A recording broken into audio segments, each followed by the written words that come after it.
Welcome to eat waste channel. இந்த கோடை விடுமுறைக்கு எங்கே போகலான்னு பிளான் பண்ணுறதுக்குள்ள பெரிய டிஸ்கஷன் ஓடும். பெரியவங்க கோவில் குளம்னு போகிறதுக்கு ஆசைப்படுவாங்க. சின்ன பசங்க ஒரு என்டர்டெயின்மெண்ட்டாக இருக்கணும் அப்படின்னு விரும்புவாங்க. ஆன்மீகமும் சுற்றுலாவும் இணைந்த ஒரு தலமாக திருமூர்த்தி மலை இருக்குது. அதை பற்றி தான் இந்த வீடியோவில் பார்க்க போகிறோம். வீடியோவை ஸ்கிப் பண்ணாமல் கடைசி வரையும் பாருங்கள். பிரம்மா, விஷ்ணு, சிவன் மும்மூர்த்திகளையும் ஒரே சன்னதியில் தரிசிக்கக்கூடிய பாக்கியம் ஒரு கோவிலில் கிடைக்கும். அதுதான் அமனலிங்கேஸ்வரர் திருக்கோவில். பழனியிலிருந்து 50 கிலோமீட்டர் தூரம், பொள்ளாச்சியிலிருந்து 38 கிலோமீட்டர், உடுமலைப்பேட்டையிலிருந்து 21 கிலோமீட்டர் தூரத்திலும் உள்ளது. இந்த இடம் மேற்கு தொடர்ச்சி மலை சுற்றிலும் உள்ளது.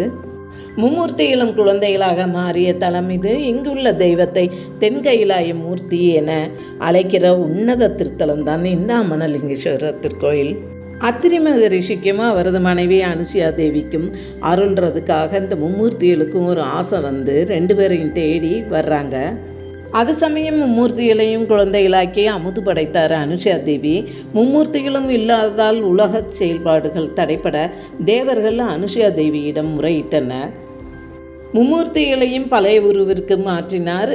அதனாலேயே இன்றைக்கும் அனுஷா தேவிக்கு அங்கே கோவிலில் தனி சந்நிதி உள்ளது. அகத்திய முனிவர் சிவபெருமான் தேவியின் திருமண கோலத்தை புதிய மலையில் கண்டுகளித்ததைப் போல திரும்பவும் ஒரு தடவை இந்த இடத்துல கைலாயத்தில் நடந்த திரைவனின் திருமண கோலத்தை பார்க்கணும்னு ஆசை வந்துருச்சு. அதனாலேயே இந்த இடத்தில் சிவனும் தேவியும் காட்சி கொடுத்தனர் அகத்தியருக்கு. அதனாலேயே இது தென்கைலாய மலை என்று அழைக்கப்படுகிறது. இங்கு உள்ள பஞ்சலிங்க மலையில் பஞ்சலிங்கங்கள் உள்ளது. இந்த அருவியிலிருந்து மூலிகைகள் கலந்த நீர் எப்போதும் வற்றாமல் வந்து கொண்டிருக்கும். இந்த பஞ்சலிங்கங்களை வழிபட்டால் பிரபஞ்சத்தில் உள்ள பஞ்சபூதங்களை வழிபட்டதாக ஆகும் என கூறுகின்றனர்.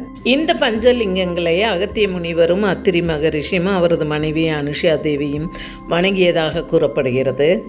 மழைக்காலங்களில் இந்த பஞ்சலிங்க மலைக்கு நீர்வரத்து அதிகம் இருப்பதால் பக்தர்கள் அது சமயம் போகிறதுக்கு தடை விதிக்கப்பட்டிருக்கிறது. இந்த பகுதியில் நிறைய தென்னந்தோப்பை பார்க்க முடியுது. இயற்கை விவசாயம், நீர் பராமரிப்பு, இதனாலேயே அந்த பொள்ளாச்சி இளநீர் அவ்வளோ சுவையாக இருக்குது. கோயம்புத்தூர் பக்கம் போனால் இது மாதிரி நிறைய கோவில்கள், அணை, அருவிகள் இவற்றை எல்லாம் பார்க்கலாம். இயற்கை அழகையும் கண்டு ரசிக்கலாம். ஆலியார் டேம், மங்கி ஃபால்ஸு, திருமூர்த்தி அணை இதெல்லாம் ரொம்ப பக்கத்தில் இருக்குது. விடுமுறை தினங்களில் எப்பயும் எந்த இடத்துல போனாலும் கூட்டமாக இருக்கும். அதே மாதிரி கோயிலில் விசேஷ தினங்கள்லையும் நிறைய கூட்டம் இருக்குது. கோயிலுக்கு முன்னாடியே இந்த மாதிரி கிராமத்து ஸ்நாக்ஸு, அதாவது கம்மங்கூழ், கேப்பக்கூழ், பலரசம் இதெல்லாம் நிறைய இங்கே வச்சுருக்காங்க. இங்கு வடதிசை நோக்கி இருக்கும் பாறை தான் அமனலிங்கேஸ்வரர். இங்கு அவர்தான் பிரதான மூர்த்தி. ஆனால் ஒரே கருவறையில் மும்மூர்த்திகளும் சுயம்புவாக அருள் பாலிக்கின்றனர்.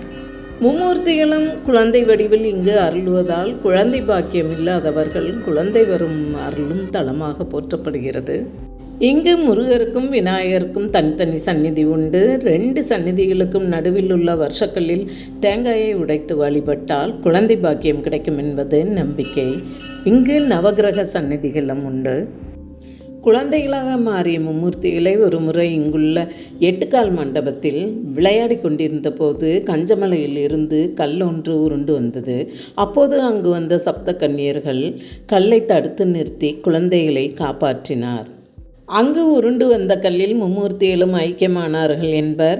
இங்கு சப்த கன்னியர்களுக்கு தனி சந்நிதி உண்டு. சப்த கன்னியர்கள் சந்நிதியில் மஞ்சள் பூசி வேண்டிக் கொண்டால் மாங்கல்ய பலம் பெருகும் என்பர்.